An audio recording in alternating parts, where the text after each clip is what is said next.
Factorization. Factorization is opposite of multiplication. Let us see how. Let us take an example of multiplication. A plus b into a minus b is equal to a square minus b square. So here we have multiplied two factors and we have got the answer. In factorization, we do the opposite.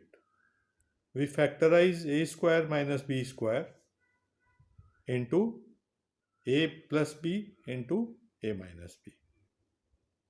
So factorization is opposite of multiplication.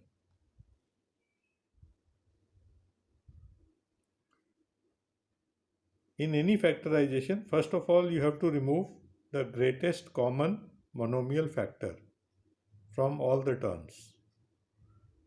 In simpler words, you have to take out every term which you can take out from all the terms. So xq minus x, both the terms have x, so we can take out x and we will be left with x square minus 1. And now there is nothing that you can take out from both the terms. Another example, 2x square y minus 8y cube. We can take out 2y and we will be left with x square minus 4y square. So we take out this common term, common factor from all the terms. After that, we have to basically look for patterns. If the expression can be reformulated as a square minus b square,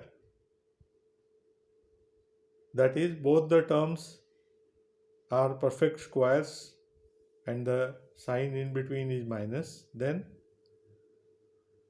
it can be factorized as a minus b into a plus b. If there are three terms and two terms are perfect squares, we can check whether it will fit the pattern a square plus 2ab plus b square. If it does, then the factors are a plus b into a plus b, which is actually a plus b whole square. Another pattern is a square minus 2ab plus b square, and the factors are a minus b into a minus b. If these factors don't fit and the expression is a quadratic expression of the form ax square plus bx plus c, you can factorize it as given in the slide.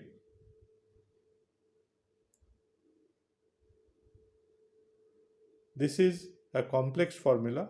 You have to remember the formula and it will take you some amount of time to solve it. This is not what is commonly taught in the schools. What is taught in the schools is to split the middle term. Ax square and c remain the same. Bx is split into b1x and b2x such that b1 into b2 equal to a into c. So you have to multiply a into c and divide it, find two factors b1 and b2. The important thing is that b1 plus b2 should be equal to b.